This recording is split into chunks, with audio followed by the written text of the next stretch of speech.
नमस्कार, knocking-news.com में आपका स्वागत है। मैं हूं गिरिजेश वशिष्ठ। आज हम बात करेंगे टीकाकरण की और टीके का असर कितना हो रहा है इस पे बात करेंगे। और उससे भी पहले आपको ये बताऊंगा, मैं आपसे कहना चाहूँगा कि अगर आप मेरे चैनल को सपोर्ट करना चाहते हैं तो नीचे UPI ID है जो यहाँ लिखा हुआ है, और UPI ID मेरे डिस्क्रिप्शन में सबसे नीचे भी है। ज़्यादातर वीडियो में मैं डालता हूँ।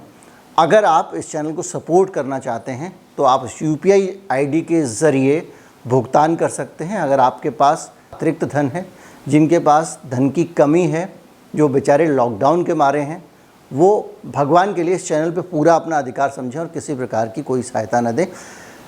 बातचीत शुरू करते हैं। चैनल को सब्सक्राइब कर लीजिए, उसके बाद लौट कर आते हैं।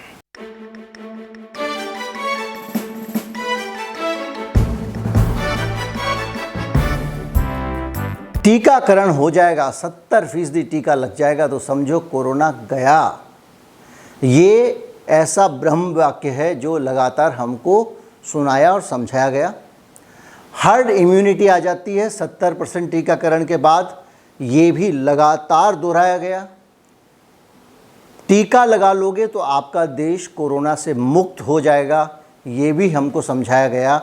ये भूलने वाली बात नहीं है, क्योंकि बहुत पुरानी बात नहीं है। ये तथ्य कहें, तर्क कहें, ये जुमला कहें, लगातार दोहराया जाता रहा। और अब जब टीकों का शहंशाह जिसे कहते हैं, दुनिया में सबसे ज़्यादा जिस टीके की इज़्ज़त और आवभगत होती है, वो टीका है फाइज़र का टीका, अमेरिका का टीका। ऐसा टीका जो अमेरिका में लग रहा है, जो इज़राइल में लग रहा है, यूनाइटेड अरब अमीरात में लग रहा है, कनाडा में लग रहा है, जर्मनी में लग रहा है, फ्रांस में लग रहा है। इस तरह से बहुत सारे देशों में जब ये टीका, पूरी एक लंबी लिस्ट है इन देशों की, जिनमें इज़राइल का टीका जो ये इज़राइल क्या कहेंगे, फाइज़र का टीका जो है वो जम के और बहुतायत में लग रहा है। उस पूरी लिस्ट के अंदर से मैं कुछ देश चुन रहा हूँ, ऐसे देश जो नामी और बड़े देश हैं। और अब देखते हैं कि इन देशों में टीकाकरण का वो 70 वाला स्तर पहुंचने के बाद क्या हालत है।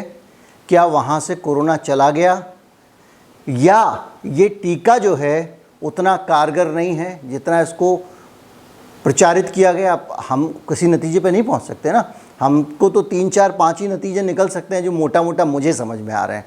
पहला तो ये कि शायद इस टीके ने काम नहीं किया। दूसरा ये शायद टीके ने काम नहीं किया, टीके उस तरह से काम नहीं किया।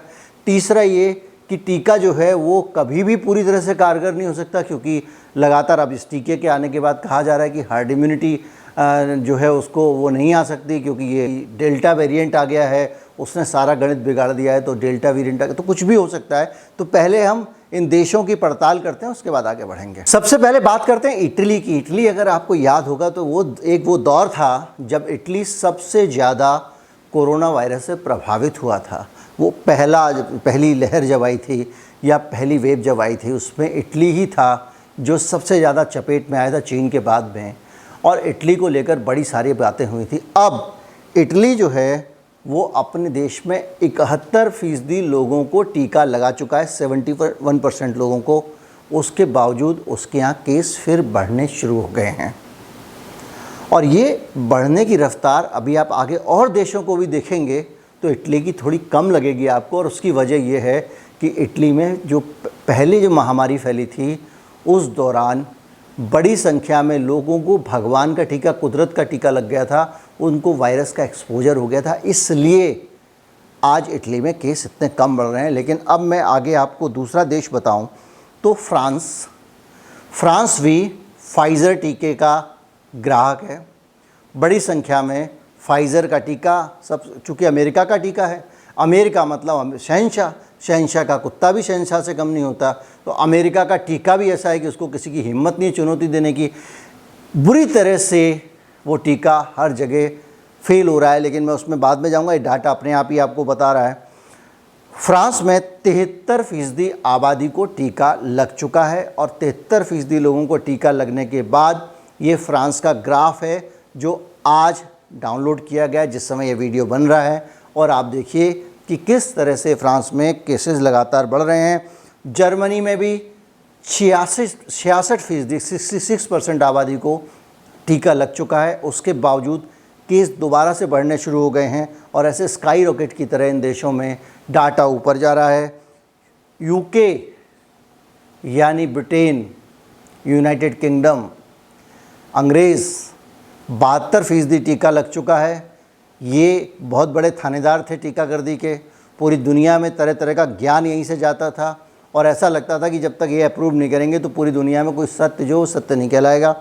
हालत ये है कि 72% आबादी को यूके में टीका लग चुका है, 72% लोगों को, और उस टीके के बावजूद यूके के आंकड़े आप देख लें, वहाँ की हालत आप देख लें, कोरोना वायरस बढ़ रहा है, लगातार बढ़ रहा है, अच्छी तरह से बढ़ रहा है और वहाँ की सरकार कुछ नहीं कर पा रही है।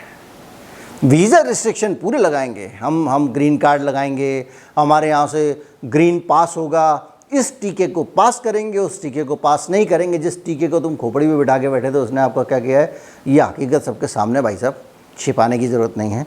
यूके के बाद में आ जाइए आप अमेरिका।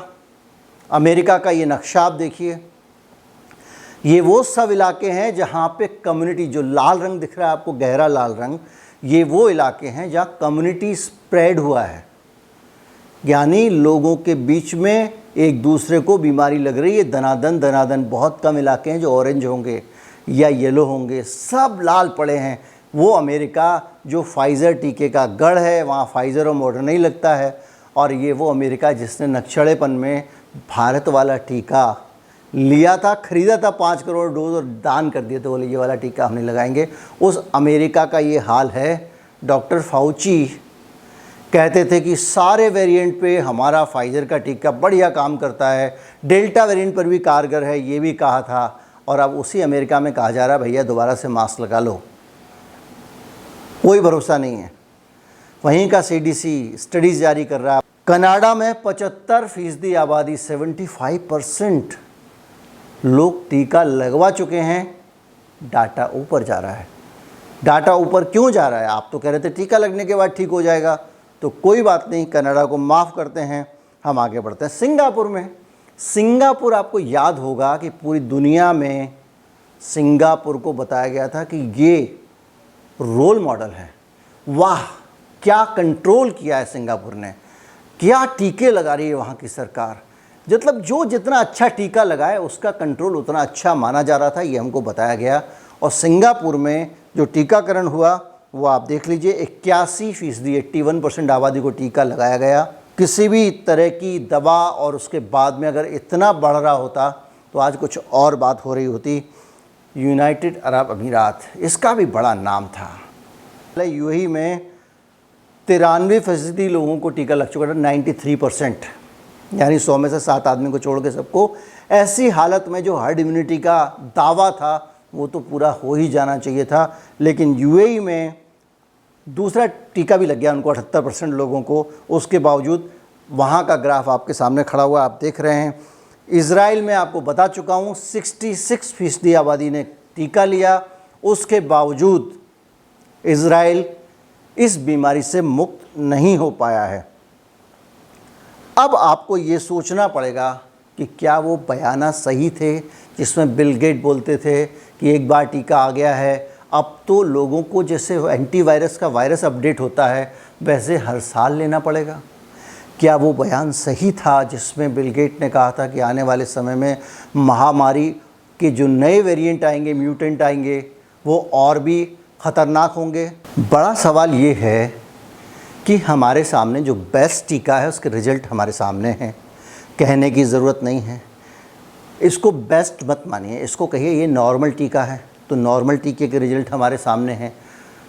मतलब कि ये अगर खुले दिमाग से सोचें तो क्या टीकाकरण, जिसको कहा जा रहा था ये रामबाण इलाज है और इसके कारण हम पूरी तरह से समाज से कोरोना वायरस को मिटा देंगे, क्या टीकाकरण उस उम्मीद को पूरा करने में नाकाम रहा है? क्या इस स्तर का टीकाकरण करने के बाद जब आप 90%, 80% लोगों को टीका लगा चुके हैं, इस तरह की स्थितियां आना अच्छी बात है, या हमको कुछ और, जो पूरी दुनिया की जो हेल्थ कम्युनिटी है, जो WHO है या दूसरे लोग हैं, उनको कुछ और रास्ता खोजना चाहिए, उनको कुछ और तरीका निकालना चाहिए जिससे कि इस बीमारी का इलाज किया जा सके। क्योंकि ये जो तरीका टीके वाला है, इसको आप फूल प्रूफ तो नहीं मान सकते। आज की तारीख में आप वैक्सीन की एफिकेसी की बात करते थे, लेकिन अब एफिकेसी का लेवल कोई 60-61% होता था, अब इतना नीचे आ जाएगा तो कैसे काम चलेगा? क्या हमें कोई दूसरा उपाय नहीं सोचना चाहिए? और एक तीसरा सबसे बड़ा सवाल, जो आदमी दूसरा टीका लगवाता था उसको आप कहते थे फुली वैक्सीनेटेड है। अब क्या फुली वैक्सीनेटेड की परिभाषा बदल जाएगी? क्या 2 टीके लगवाने को फुल वैक्सीनेटेड नहीं माना जाएगा? क्योंकि WHO तो कह रहा है मेरी तरफ से फुल वैक्सीनेटेड है, किसको लगाना तीसरा चौथा अपनी मर्जी से लगाए, हमारे हिसाब से कोई ज़रूरत नहीं है। और तीसरे चौथे टीके के बाद भी क्या हालात बदलेंगे, इस बात को कोई दावे के साथ नहीं कह सकता, सिवा उन लोगों के जो खुद ही बेच रहे हैं टीके और खुद ही अपने स्टाफ को लगा ले रहे हैं। जो भी है, स्थिति आपके सामने है। निर्णय उनको लेना है जो इस पे फैसले करते हैं, जो लोग इस बारे में जानकार हैं। हम तो जनता के नज़रिए से जो डाटा उपलब्ध है, पत्रकार के तौर पर उसका एनालिसिस करके बता रहे हैं। टीका आप जैसे लगवा रहे थे वैसे ही आपको लगवाना है। देश के टीकाकरण कार्यक्रम में किसी प्रकार का खलल डालना ठीक नहीं है, न मेरी कोई सलाह उसके खिलाफ है। हमारे देश में हेल्थ का डाटा उतना ख़राब नहीं है जितना इन देशों का है। हमारा ग्राफ काफ़ी हद तक फ्लैट आ चुका है, हालांकि हमारा टीकाकरण बहुत कम है, 30-31% है। तो ऐसी स्थिति में क्या प्रोटोकॉल से फाइज़र के टीके को हटा देना चाहिए, या अमेरिका के एक सर्टिफिकेट से कि पहला दुनिया का फुली अप्रूव टीका है, हमें इस टीके के आगे दंडवत करते रहना चाहिए? उम्मीद करता हूँ वीडियो आपको अच्छा लगा होगा। वीडियो अच्छा लगा है तो ज़्यादा से ज़्यादा लोगों तक पहुँचाएँ, लोगों को सब्सक्राइब करने के लिए प्रेरित करें। नमस्कार, जय हिंद।